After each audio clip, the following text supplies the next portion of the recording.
आज हम गांधी जी के उस प्रथम भाषण की चर्चा करने जा रहे हैं जो कि दक्षिण अफ्रीका से लौटने के बाद उन्होंने पहली बार काशी हिंदू विश्वविद्यालय के शिलान्यास के अवसर पर दिया था।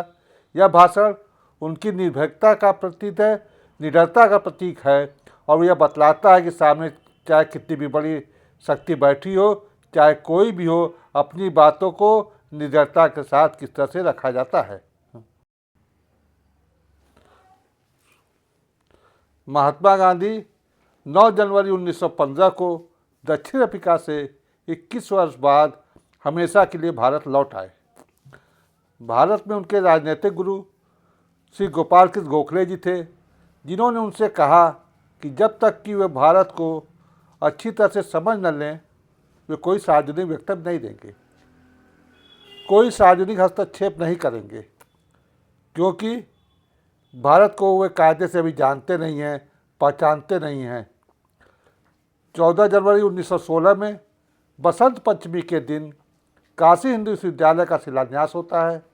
काशी नरेश महाराजा प्रभु नारायण सिंह द्वारा जो ज़मीन दी गई थी, उसी पर उसका शिलान्यास हुआ है।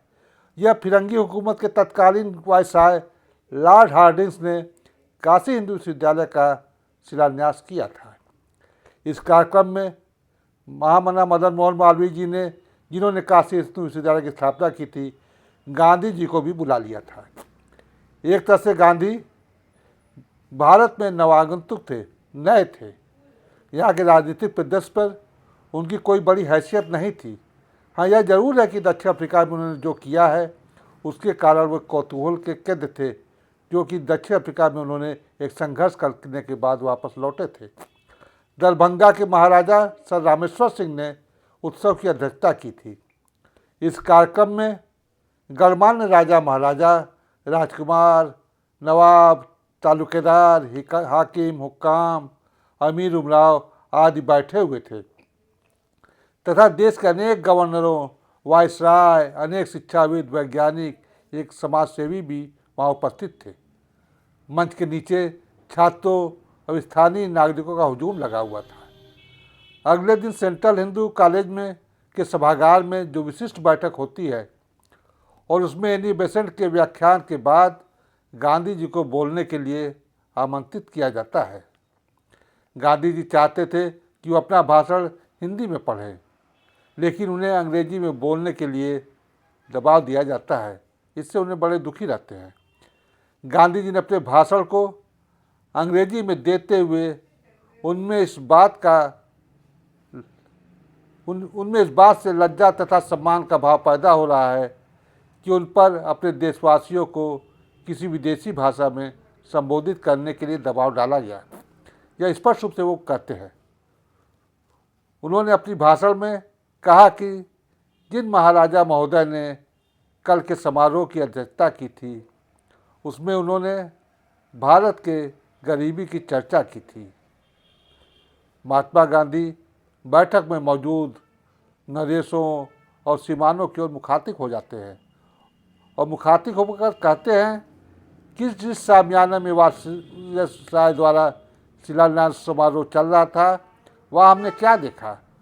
हमने देखा कि राजा महाराजा जड़ाऊ गहनों, हीरे जवाहरातों से ऊपर से नीचे तक लदे हुए थे। गहनों का एक शानदार प्रदर्शन हो रहा था, जिसे देखकर पेरिस से आने वाले किसी जौहरी की आंखें भी चौंधिया जाती।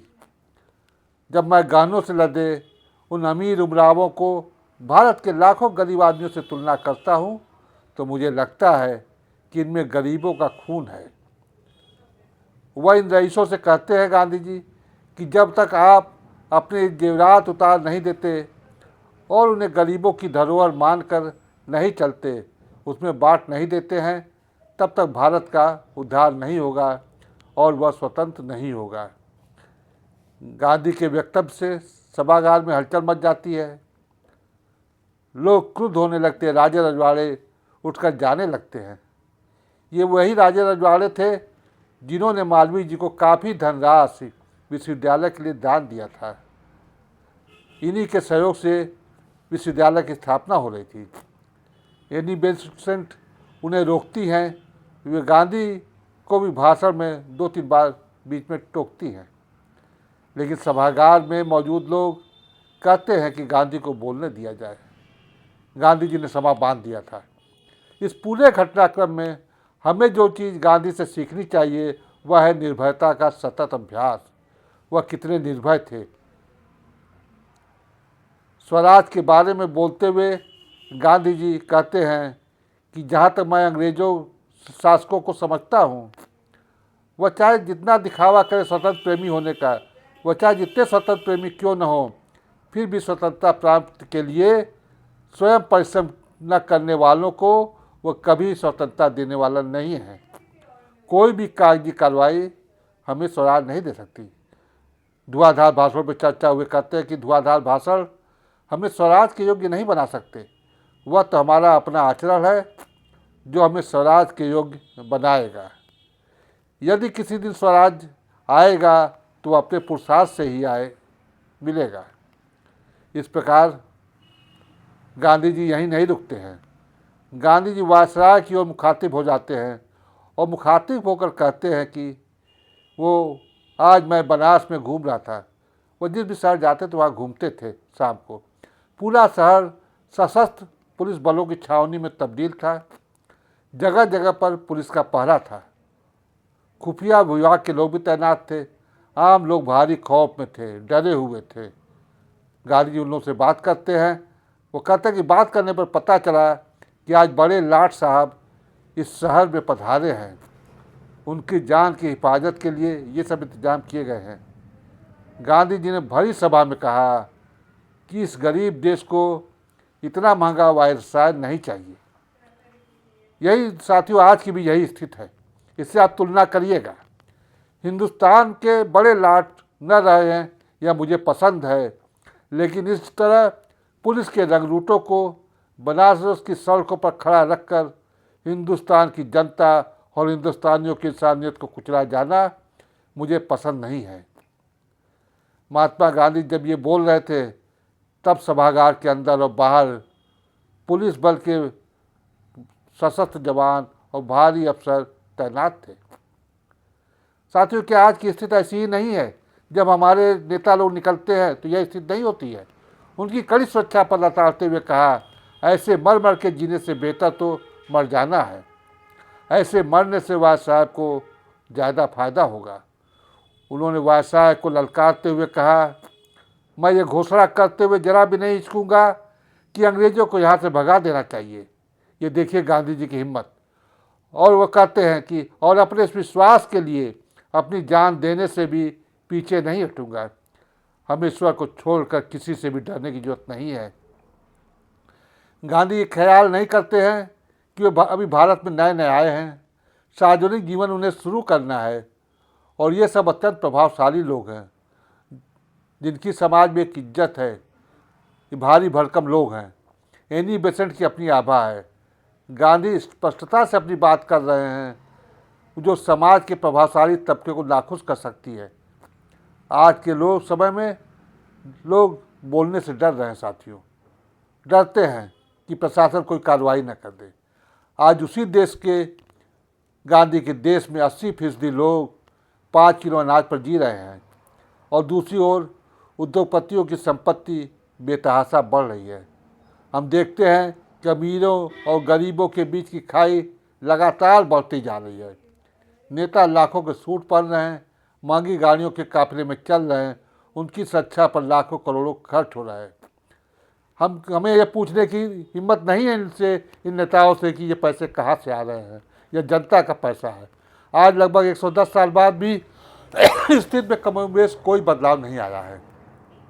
रोजगार की कमी, ढुलमुल अर्थव्यवस्था, मध्यम वर्ग पर टैक्स का बोझ और उद्योगपतियों को टैक्स माफ़ी के बीच आलीशान होटलों में हो रहे सरकारी सम्मेलन, अति महंगे चुनाव प्रचार और देश के भीतर और बाहर अपनी ब्रांडिंग के लिए प्रधानमंत्री और सरकार द्वारा किए जा रहे सम्मेलन, उस समय की स्थिति में साथियों और आज की स्थिति में बस इतना फर्क है कि गोरे अंग्रेज़ों के स्थान पर काले अंग्रेज आ गए हैं, जिनका गांधी जी को शंका थी।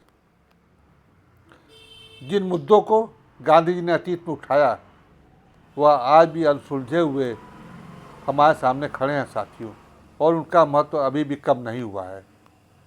कई मानों में तो वह विषय हमें अधिक ललकारते दिखते हैं, क्योंकि आज हम किसी विदेशी हुकूमत के तले नहीं बल्कि दुनिया की सबसे बड़ी लोकशाही में जी रहे हैं।